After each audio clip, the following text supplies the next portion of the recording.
So, amid the India Solar Conference, we got the time to catch up with Andrew Hines, the Business Development Head, South India from CleanMax. So, Andrew, how's this India Solar Conference for you today? It's been great. I really enjoyed coming in. So, how do you feel the crowd all about?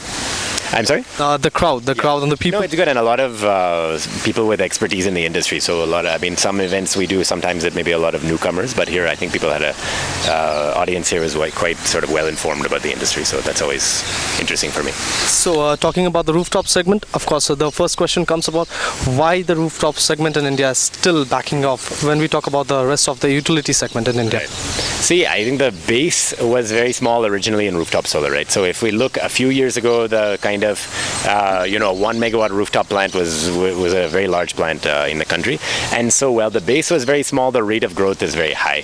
So I do think that now we have more than 1,000 megawatts. Not we meaning CleanMax, but the country as a whole has more than 1,000 megawatts of rooftop solar, and the growth has been at least 100% year on year, and so we're also seeing that reflected in our business. So I think the trajectory is such that it will, it's already emerging as a very major part of the segment, and I think the share of rooftop solar will, continue to grow within the larger. So can you just speak about the current projects which have been commissioned by CleanMax in the recent times? Sure. So yeah, this financial year which just ended, we did 40 megawatts of rooftop solar projects, which takes our cumulative total to around 80 megawatts, just over 80 megawatts. Again, most of the projects we've done have been in the corporate segment, although we have recently done some projects on government rooftops as well, particularly for very large, marquee educational institutions. So, for example, Aligarh Muslim University, a few weeks ago, we commissioned a 1.5 megawatt project for them. Earlier in the year, we'd also done something for NIT Surathkal in Karnataka. And so, within the government segment, we've been sort of choosy about which projects we do, but there are some like that which we found quite attractive.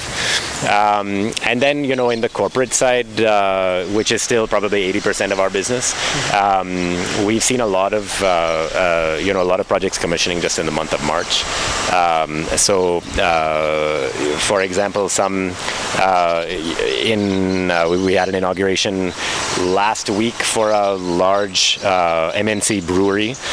Some of these names are still confidential until I get a go ahead from PR from the client, but that announcement will be coming out sometime in the next month or so.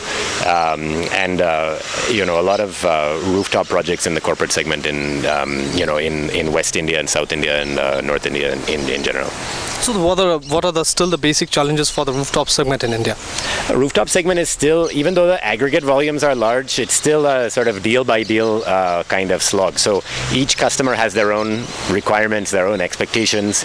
They want to negotiate very specific clauses in the PPAs. So it really does take a lot of effort to close those deals. And we see a lot of value in the relationships that we're developing in the corporate segment, but it's a lot of work, right? And we now have a sales team of around 20 or so people across India. It'll be 30 or 35 by July. So it's quite it's a labor-intensive kind of job. So we see, the volumes are smaller than utility scale projects, but in the long term, I think the same corporate clients will keep coming back to us looking for more projects in the future. So, we see a lot of long-term value in those, in the effort that we put in now. Do you think that the government of India has put up around 40 gigawatts for the rooftop segment? Yeah. So are these numbers still on the figures, or how much do you reckon that these will come onto the implementation? Yeah, see, 40 gigawatts is a very ambitious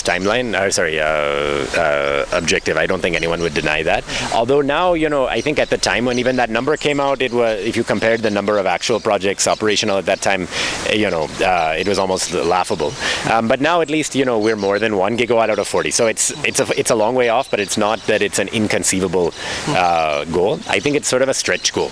So if things go well, and if central as well as state governments kind of do the small things around regulatory issues, net metering, implementation of government rooftop projects, and if the industry itself also, I think, manages to sort of step up to that growth. then I think it's achievable. But it's an ambitious goal, no doubt about it. So can I have a quick overview of what are the projects which are on pipeline of CleanMax? Sure. So I think really we look at at our business as having two components. One is the on-site business, which is our core business and where we started out and where we're the market leader. And I think in the coming year we're expecting to do around 100 megawatts of on-site projects, in this financial year. Also on the open access side, which is the second part of the business, Karnataka right now is a huge opportunity because there's a very good policy here which expires in a year. So we are also looking at rolling out about 200 megawatts of capacity in Karnataka alone for open access as well. So that's a very big operation for us to get all of that up and running. Other companies are coming up with different business models, like with the BOO or like OPEX models. So what you're just thinking about these kind of new business models being introduced in the rooftop segment?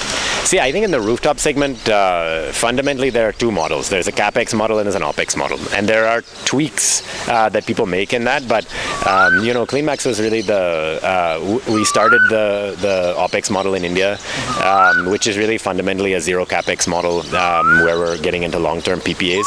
And I don't think there's, aside from sort of lease models or other kind of complicated financial structuring, really it comes down to these two models. And I don't think there's been any major change in the business models people are coming up with in the rooftop side. So lastly, to just wrap it up, what we can expect from CleanMax in this fiscal year? What big announcements, what big things are being expected? So I mentioned some of the volume sort of targets which we have in this coming year. I think there will be also in the next month or two a couple of announcements. One related to our Tamil Nadu solar farm, which we'll do in conjunction with the client of ours, who's an existing CleanMax client who we're doing the project for. Also, there's another large infrastructure project which which have just started commissioning now, and we're looking at an announcement coming up in the next couple of months.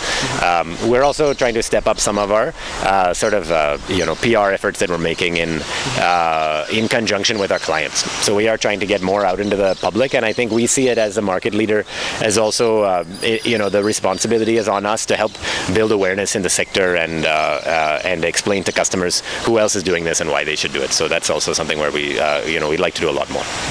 So Andrew, what are the basic snags or tussle, if there are any, while you have a commission or you get a project from the government, or like if you have a rooftop project from the government buildings?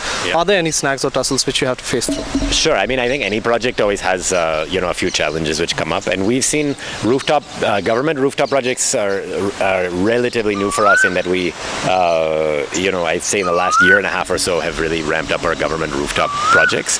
And what we've seen is, I think like any client, it depends on the people who are actually responsible for supporting us from the government agency side, right? So we'll always need some support from the maintenance team, from the engineering team, from their procurement or accounts team as well. And obviously that'll vary a little bit from project to project.